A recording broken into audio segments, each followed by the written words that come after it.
Hi guys, BuildZoid here, and today we're going to be taking a look at my first memory overclock with a Ryzen 7 9800X3D.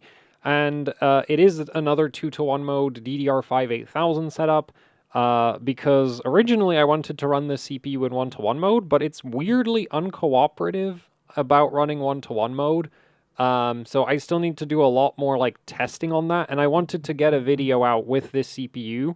So here we are, DDR5-8000 CL34 using a G.skill Trident Z5 Neo RGB 2x16 8000 CL38 memory kit, which was provided by G.skill, so big thank you to them for sending over the memory.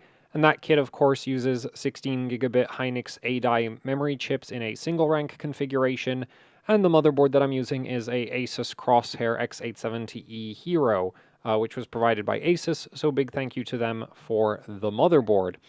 As you can see, I do have a fan on the memory sticks because especially when you decide to push the cast latency down to CL34, you need a lot of voltage to do that. So, yeah. And is there anything else? Yeah, I think that's about it. So let's get into Windows and take a look at the stress tests as well as the settings. So I've run Y-Cruncher for just under 3 hours, no errors, of course. Prime 95 for 10 hours, Carhu for 13 hours. I was hoping to actually get this done faster, but if you look at my hardware info, you can tell that somebody's been procrastinating. I wonder who that would be. Anyway, if we scroll down to the bottom, we can see in hardware info that there's no errors, and the memory stick temperature maxed out at 44 and 45 degrees Celsius, which is, you know, on the warmer side. Well, yeah, like it's on the warmer side, but it's nowhere near causing any issues. And it's like on the warmer side considering that there's a fan sitting on top of the memory sticks. I suspect that's probably because the 9800X3D doesn't get hot enough to force the fan to ramp up fully, because that fan is just running off of the CPU fan header. So, you know, if the CPU isn't getting hot enough, the fan isn't going to ramp to 100%, and that actually affects the memory temperatures because the CPU cooler is at 100% all the time. So, anyway, but yeah, like 45 degrees Celsius is perfectly fine. Even up to like low 50s would still be fine for the 1.65 volts VDD that I'm using to get this to work. Also, I wanted to show that I do have the nitro settings turned on. Well, that I have the nitro settings adjusted, because they will be turned on if you're at DDR5-8000. They'll be turned on by default, but by default they'll be 231, and that's a bit slower in terms of performance than 131. And technically, like, if you could get lower nitro settings to work, that would be great, but generally speaking, at DDR5-8000, 131 is about as low as it's going to get for the nitro settings. Now, in terms of like drive strengths and terminations, that's just all auto settings from the motherboard. Because yeah, with this G.skill Expo kit, it like works really well.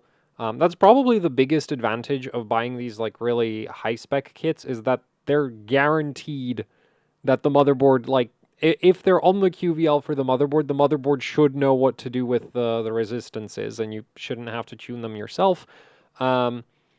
So yeah, though that's not to say that other kits can't work. Like, I've done DDR5-8000 on a 7200 rated kit and a 7600 rated kit. It's just that sometimes that can be a bit more fiddly depending on the motherboard.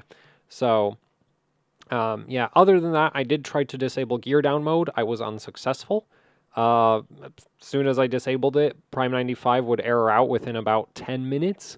And I tried a few things to fix that, but nothing I tried did anything. So yeah, I just can't disable gear down mode at DDR5-8000. In 1-to-1 mode, it's generally not an issue in my experience, that if you're at like 6200, 6400, you can turn off gear down mode and it doesn't really cause any problems. But yeah, in 2-to-1 mode, turning off gear down mode in my experience is just like, that just doesn't work. So, but that could be because I'm doing something wrong. But yeah, I haven't found a way to turn off gear down mode in 2-to-1 mode yet. Also, you'll notice that I do have the T-Phi RDLs matched, right? So channel A and channel B both have the same Phi RDLs. So I did adjust that setting. We'll get to it in the BIOS. Like when we go into the BIOS, I'll show you the setting that's necessary for making that adjustment. I think that covers everything we want to look at in the OS. Yeah, CPU temperature maxed out at 76 degrees, which explains why the fan never ramped up that hard. Max power consumption was 137 watts, which makes sense because, like, I know the 9800X3D is like advertised as like 120 watt TDP or something, but that means the power limit is actually significantly higher than that. So yeah, no errors. I'm just gonna make sure I have a screenshot for documentation purposes. What's kind of funny is I take these screenshots of these like memory setups and then I haven't done anything with them. I don't know. I might upload all of them somewhere. Yeah. So that's the memory settings and the stress tests.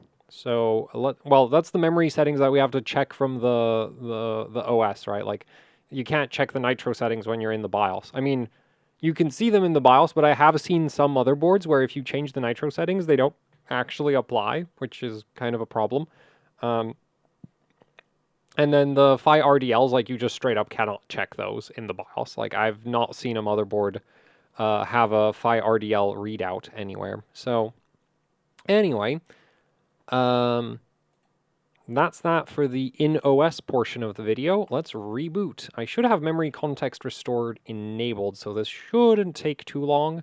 Also, power down mode is disabled, which you probably would have noticed in Zen timings, but that's default behavior with the latest AGSAs. And yeah, I do have context restore enabled because it skipped memory training.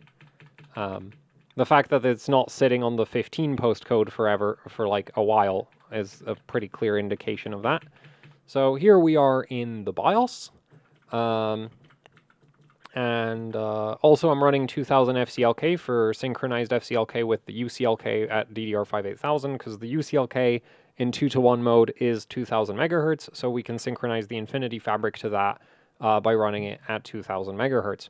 Now, if you have workloads that are primarily memory bandwidth biased, you might be better off running like 2200 FCLK. So that's something to sort of keep in mind. I'd argue that the option of like running 2200 FCLK is more interesting if you're running like DDR5-8100 or like 8200 or something, because for both of those, or 8300, because for these three DDR5 ratios, there isn't an FCLK that synchronizes with them properly. But for 8000, you can just synchronize at 2000. So yeah, anyway, I guess we'll go through the voltages. SoC voltage is set to 1.1 volts. This is a little bit higher than it really needs to be. But yeah, while generally I would expect 1.05 volts SoC to be more than enough for DDR5-8000 with 2000 FCLK, it takes more time to type it in. That's actually probably like 1.1 is just faster to type into the BIOS than 1.05. So that's how that that's actually why I default to certain like values for certain things is like, oh, it's just faster to type that in instead, and it doesn't matter that much. So yeah, I left VDDP on auto because I know that this motherboard on auto sets VDDP to 1.05.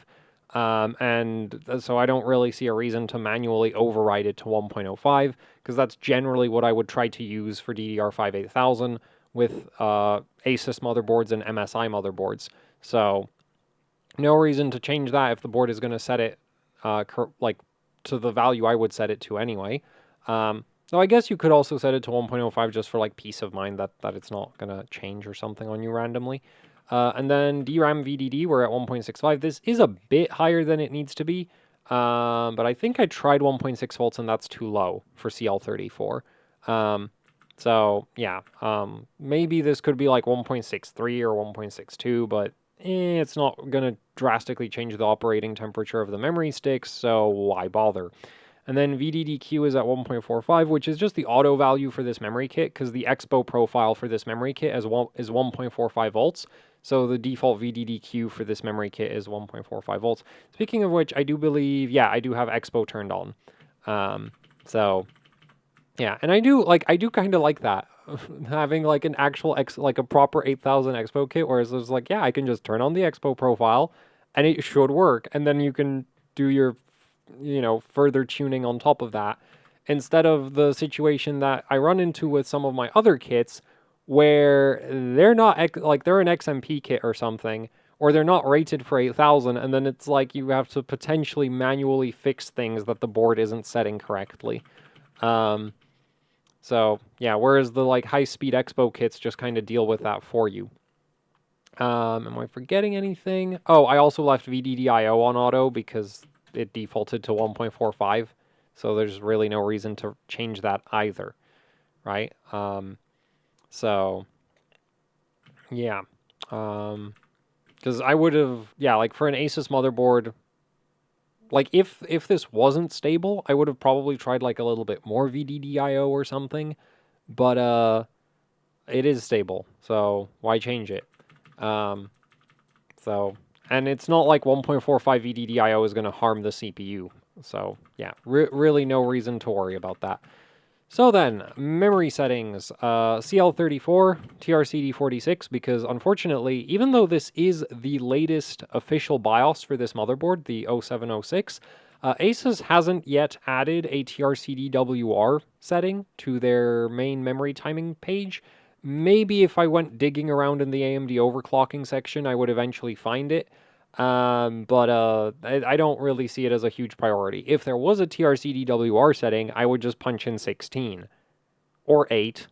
Either of those would probably work. But yeah, there isn't. So TRCD-RD at 46. 45 is probably also a viable option. But I personally don't see much point in, especially on DDR5 and like trying to push primary timings down one tick at a time. Actually, on that note, TCL34 at 1.65 volts from like a useful performance perspective is actually very silly. Okay, because it needs a ton of voltage, and I can assure you it is not really noticeably faster. It's more about looking cool in screenshots than it is about actually like, oh, this is some next level of performance. It really isn't.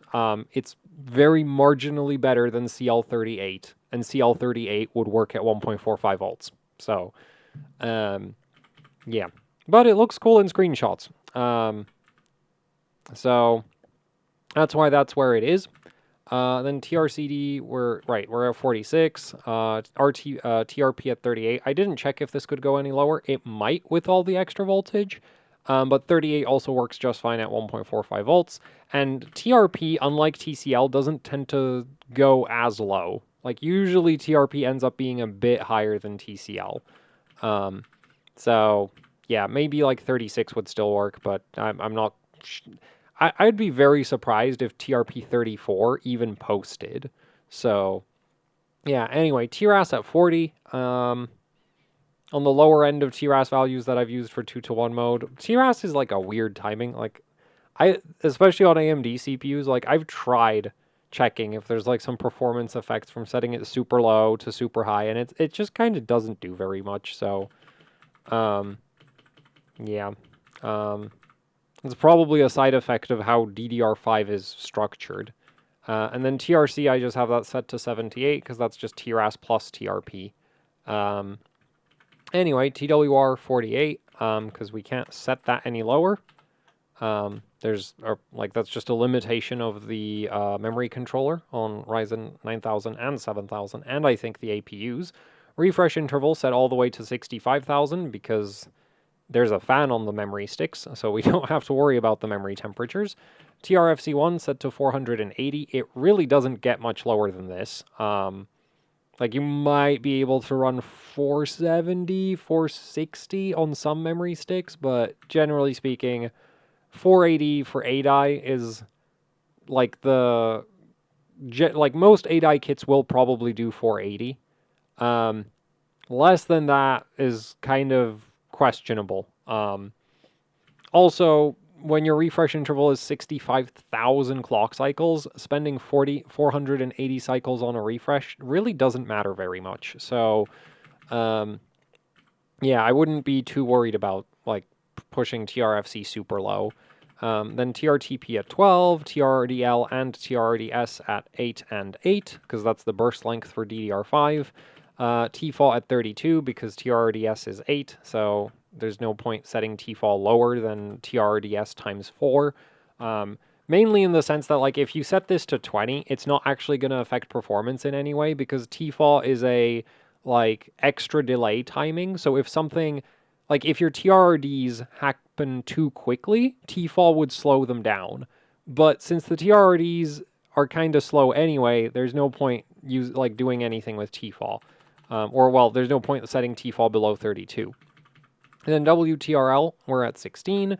WTRS at 4. RDRDS CL8. Write-to-write SCL8. And then write-to-read at 4 and read-to-write at 16. And that covers all of the sort of basic memory timings. Now, on ASUS motherboards, if you want to disable gear down mode, you just set this address command mode. Why do they have it address? Like, the command address bus is called the CAD bus. Like, all the documentation goes command address. Or ASUS things. I don't know why they decided to, like, I don't know why they didn't just label it gear down mode on off. But like, since they went with the why isn't it command address mode? Why address command mode? Like, where do they come up with these names? Anyway, yeah, if you want to disable gear down mode, you set this to buff. But like I mentioned earlier in the video, that isn't stable with this memory. So auto it is. Which, like, auto is defaulting to unbuff, which is gear down mode enabled. And oh yeah, I have UCLK set to MCLK divided by 2. Memory context restore is enabled and set to auto. I don't believe there's nothing else here that I've changed, because it wasn't necessary for this setup. Now then, in the advanced tab, AMD overclocking, accept, DDR options, DDR PMU training.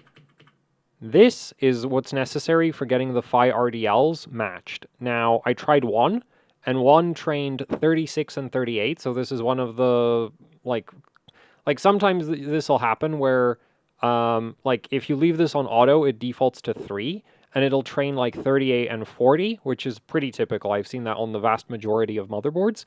And then on some motherboards, 2 will still train, like, 38, 40, and then setting it to 1 will train 38, 38.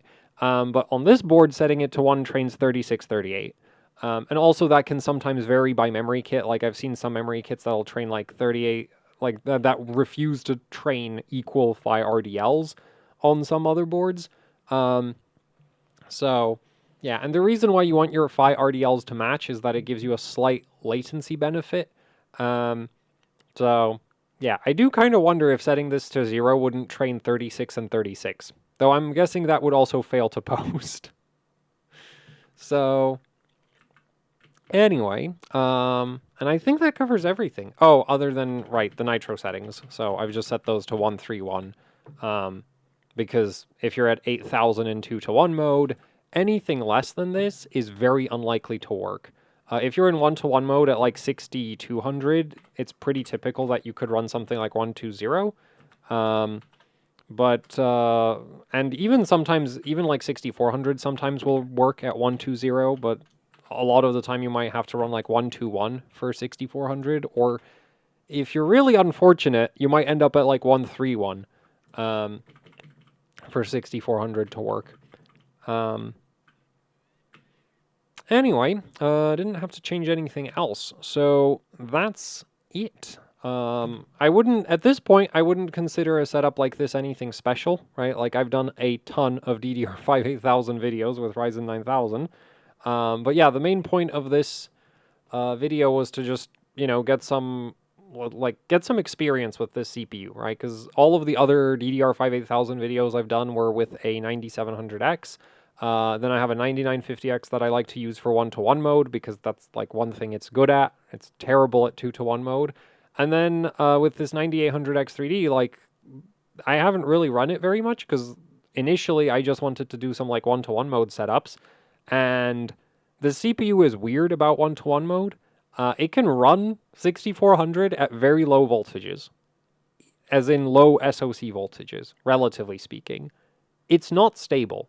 And even at very high SoC voltage, it's still not stable, which is really weird. I haven't really run into that, so like, yeah, I haven't really run into that with a CPU before. Like, usually it's just like you just keep raising SoC voltage until it works.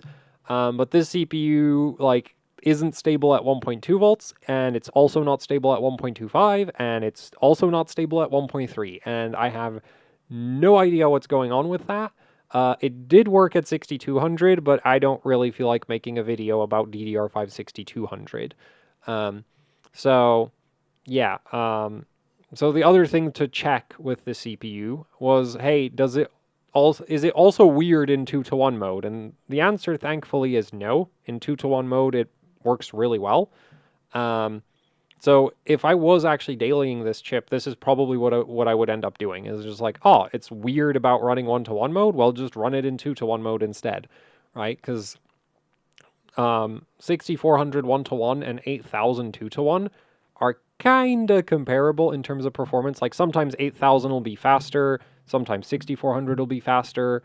Most of the time they're kind of the same thing, but you know, sometimes you get a CPU where 8000 doesn't work and then you run like 1-to-1 mode, or you get a CPU where 6400 is weird and 8000 works without any real effort, right? Like